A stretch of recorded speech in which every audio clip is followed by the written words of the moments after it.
Sponsored by the Mike Morris Law Firm, 855 Mike Wins. Jason Carr Live starts now. Hey, happy Friday. Happy St. Patrick's Day, end of the work week. Hopefully you're already at work and working your way toward 5 o'clock. Or maybe you're going to knock off early because it's 5 o'clock somewhere. I put some music in here for us. All right, well, so glad to have you along. Do you know that we reached like 250,000 people with this yesterday? Yeah, yesterday's show went pretty well. We were on for 36 minutes, and according to Facebook metrics, we reached, which a reach, I guess, is just if it shows up in somebody's news feed. Yeah. But 4 million people's not. It's still great. We're moving up. Let's see. All things Irish, a baby hippo, and 5 years since that tornado went through Dexter. Yeah. Which I covered. I went out there for that. I remember it. Really? Yeah. Let's start with the shortest St. Patrick's Day parade. People from around the Midwest expected to attend in Conklin, Michigan. The parade kicks off at 10:55, and we will be live streaming it on clickondetroit.com. How long does it go? It's like one city block. It goes from the post office to the pub, and that's the entirety of it. But Tim Pamplin's on his way up there. The night cam? Yep, day cam today. Day cam. Tim Pamplin. You know, he's the voice when we do Swag Bag on Live in the D, and we're, it's a swag bag! That's his voice? That's him. Oh. I recruited him for that. I said, Okay. we need somebody to come up with a... You know what I love is that, he's always behind the camera. Most of our viewers don't know what he actually looks like. So he's kind of like Wilson from Home Right. Improvement. He's behind the fence. You should call him. You should call him and put him on the air. In Rio de Janeiro, the iconic Christ the Redeemer statue was lit green on the eve of St. Patrick's Day. We have that? There it is. Glowing. Sort of ethereal. Maybe even a little bit spooky. A little bit, but it's pretty cool. Yes. The statue's head looks like it's floating. Yeah, there's that shadow in between, so it looks like it's not exactly together. Wow. Give you the chills.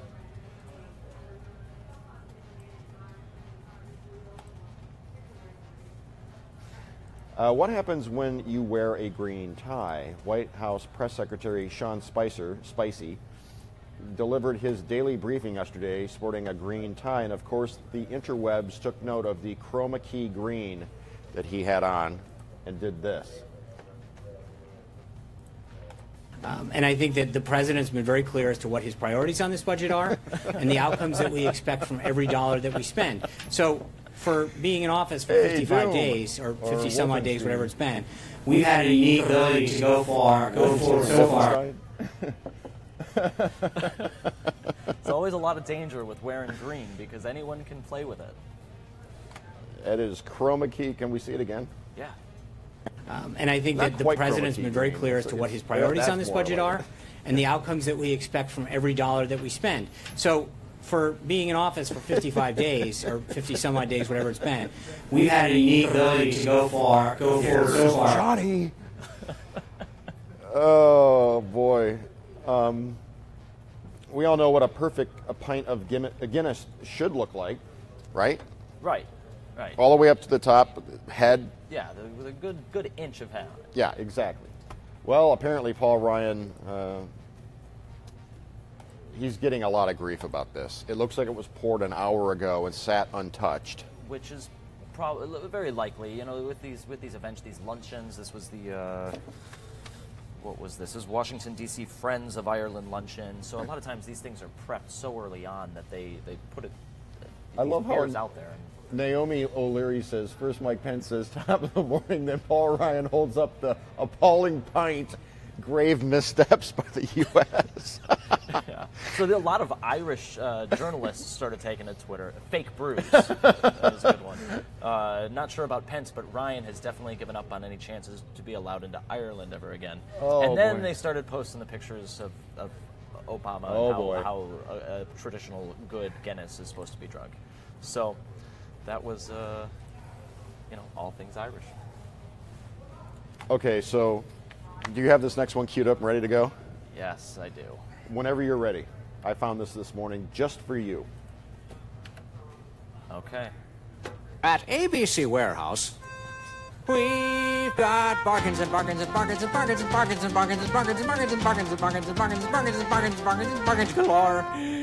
We've got discounts and rebates and cashbacks and markdowns and rollbacks and price cuts and closeouts and freebies and coupons and savings. The closest to wholesale, we're ABC Warehouse and not just a store. Get this Magnabox 13-inch remote control color TV now just $162 or less, plus we pay the sales tax. Prices are lower at ABC Warehouse because we are a warehouse and not just a store. ABC Warehouse, the closest thing to wholesale. Well, $162 back then was, I don't know, like what, $10,000 today?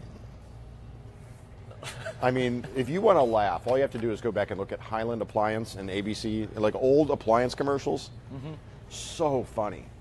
Get this, RCA console TV, 25 inches for only $7,000. We've got bargains and bargains and bargains and bargains and bargains and bargains and bargains and bargains and bargains and bargains. ABC Warehouse, it's not just a store.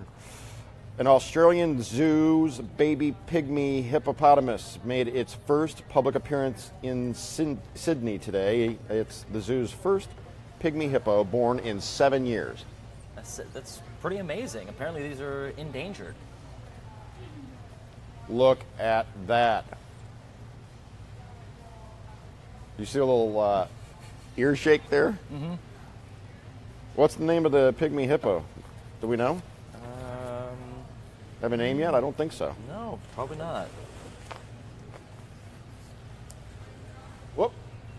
The female calf was born last month and is just starting to explore the surroundings and its enclosure. And according to the zookeeper, these hippos are classified as an endangered species with fewer than 3,000 left in the wild. We're looking at some comments. Kim asked if April had the baby. No, not yet. By the way, we are going to do a show taping on location in downtown Detroit. If you are interested in being I still hear natural sound from the zoo. Yep. If you are interested in being in the audience for that taping, then you need to send an email to request tickets to producer Tammy. That's Sortor, SORTOR, at WDIV.com. Sortor, SORTOR, at WDIV.com. We're taping Tuesday, the 21st at noon downtown. So if you can make it downtown and you want to be in the audience, you have to email Tammy, Sortor, at WDIV.com, and you might be in the audience. Just so you know. It's been 5 years since a powerful tornado ripped through Dexter. March 15th, 2012, a tornado tore through Washtenaw County, damaging and demolishing more than 100 homes, downing power lines, sparking fires. No injuries reported, but the tornado was devastating. It touched down at 5:17 p.m. just northeast of North Territorial and Dexter Town Hall Road. The tornado went southeast. I'm going to stop you for a quick second. I'm looking at the comments, and we love the Colemans. They're always here. And Todd Coleman is saying that Tammy's still asleep and that we should yell to her to wake up. So he's going to put the phone next to her ear, and we're going to wake her up. Okay. You ready? Yes. Wake up, Tammy! Tammy, wake this is your morning wake-up call. There we go. Clock radio provided by WDIV. So we actually have the package from the night that the tornado ripped through, and I thought we'd take a quick look. I mean, it's the whole first block, but we'll just take a look at the 140 mile per hour winds. Yeah. Devastation in Dexter. A tornado tearing apart an entire town. Homes completely destroyed, trees uprooted, and cars turned upside down. Amazingly, though, everyone has survived it. And now you take a live look at just one of the many spots damaged by the severe storms of late this afternoon and early this evening. Tonight, all is calm, save for the train that is rolling behind me, but so much work here needs to be done. Good evening. Coming to you live from Dexter, I'm Devin Skillion. And I'm Chuck Gaedican. Devin, we've tracked all of the storm reports. We had 3 tornadoes today in southeast Michigan. I'll show you where they were and what's left on 4 Live radar coming up in just a few minutes.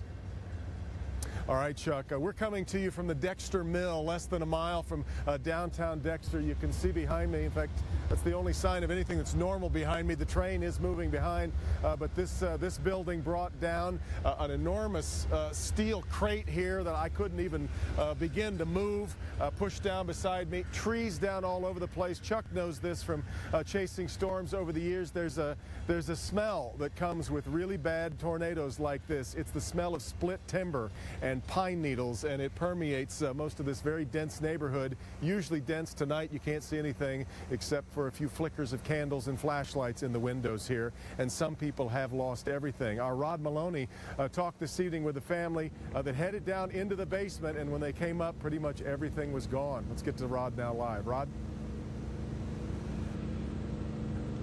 Yes, Devin, you know, there's roofing material everywhere you go. This is a piece of a commercial building's roof that was right here. But to get an idea how strong these winds were, take a look at the side of this trailer. We just happened on this. Look at this. This piece of roofing just slammed right into the side of this trailer. The winds were powerful and the damage. 5 years ago. How about that? You covered it. Where exactly you went to? I Dexter? went out the next day after the damage was done, yeah, and you could actually see the path of the tornado. I mean, really? Yeah, it was pretty fascinating. Sources close to Local 4 have confirmed that DNA found at the fatal shooting scene of Wayne State University Police Sergeant Colin Rose. There's a link, so we'll have more on that story at 12:30. Bring you the very latest and how it pertains or relates to the 2 officers shot. What is this about Netflix changing its rating system? Yeah, they're doing away with the old star system, and they are doing thumbs up and thumbs down now. I think it's just one or the other. Boy, that's a pretty... Yeah. That's weird. Stars work so well. If you are on a scale of 1 to 10. I mean, something that's a 6.2 is far cry from something that's a 9.5. Yeah, the stars are disappearing from the interface. They're introducing a new percent match feature that shows how good of a match any given show or movie is for an individual subscriber. So it's more like taking that Pandora aspect and letting you rate things so that it's trying to find content that's specifically geared for you. So that's just something kind of interesting. We'll take a look at that. Tonight, I'm already planning to watch some Mystery Science Theater. Again? Yeah, again. It's too good. Michigan State plays at 9 o'clock tonight. Really? Michigan's got a noon game, 12 o'clock hour, but State plays at 9. Where's my green tie? At home. I'm a nonconformist. For all you know, I have on Shamrock underwear. Yeah. Okay. You're like, John's like, yeah, no. Can you kill our theme music? Yeah. And play bargains and bargains and bargains and bargains and bargains.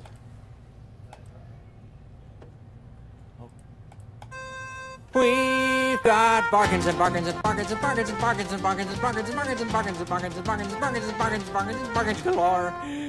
We've got discounts and rebates and cashbacks and markdowns and rollbacks and price cuts and closeouts and freebies and coupons and savings. The closest to wholesale, we're ABC Warehouse and not just a store. Get this Magnavox 13-inch remote control color TV now just $162 or less, plus we pay the sales tax. Prices are lower at ABC Warehouse because we are a warehouse and not just a store. ABC Warehouse, the closest thing to wholesale. Can you imagine paying $162 today for a 13-inch Magnavox remote control TV? I mean, that was a tube television too, so... Man, oh man. What does a 13-inch TV cost nowadays? They don't make them anymore because they're not square. They're not 4x3. They're widescreen. Yeah. What is the smallest widescreen? I'm sure that a 20-inch. We've got one in our master bath on the wall that can't be much more than 20 inches. 22 inches, I think. Jason O'Carr. Oh, yeah, let's put him through, can you? I can try, but I don't think it's going to work. We have go ahead and transfer him to pamphlet 576, and we will give this a shot. but it's not going to work. We can give it a try. We're going to give it an old college try.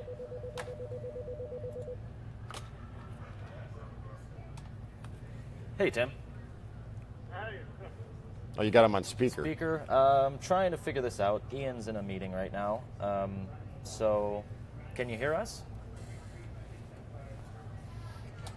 Yep. No, this isn't going to work, though.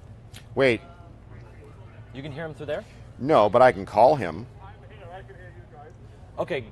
You know what? Just a second, and Jason's going to call you on his cell phone, okay? Okay. All right, so he's going to mute. You're going to mute our mics. So, oh, you got the number right there? Uh-huh. What area code is that? 313. The only area code that matters. Let's see. Let's see if the night cam answers Tim Pamplin. Well, happy St. Patrick's Day.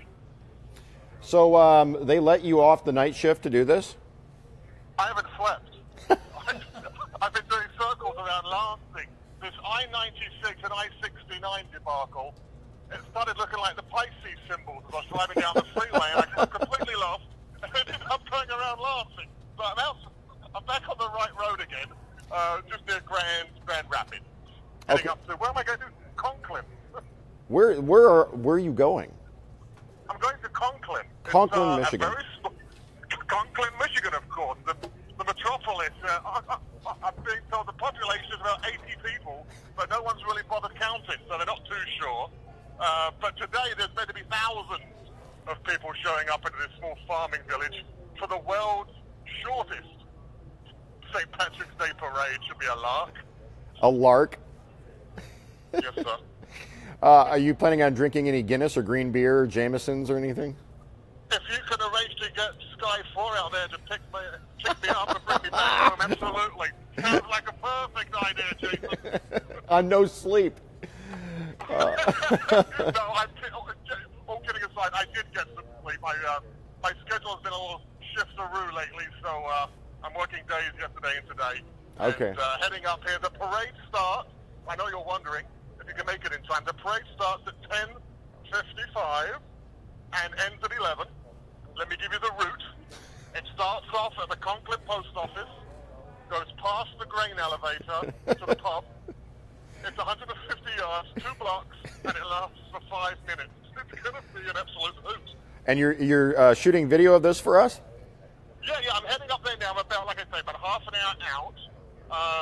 The landlord of the pub says, I saved you a parking spot right out front. So I'll put the satellite truck parked up out front there. And we will be live. I'm going to try and stream the actual parade, all 5 minutes of it, at 10:55 on clickondetroit.com and of course, Facebook Live it. So you can join in the festivities, get some interviews, get some sound, do a live report, hopefully, at noon, and then put some pieces together for the early evening news. Well, I love it. I think it's great. I think it's great you're there. And before we let you go, can I get it's a swag bag. Oh, absolutely. It's a swag bag. That's the Irish version for you. Bye, Tim. Cheers, matey. Bye-bye. If you watch Live in the D, it's the night cam, Tim Pamplin, with his accent and his enthusiasm that provides us with, it's a swag bag. It's a swag bag. When we give stuff away. So that's going to do it. Everybody have a great weekend. Be safe. If you are going out to celebrate later, make sure you use taxi, designated driver, Uber, Lyft, rideshare, however you get home safely. So go green, go white. Michigan State, also go blue for Michigan. Coming up at noon, Michigan State playing later. We will see you on Monday. Stay classy, Detroit.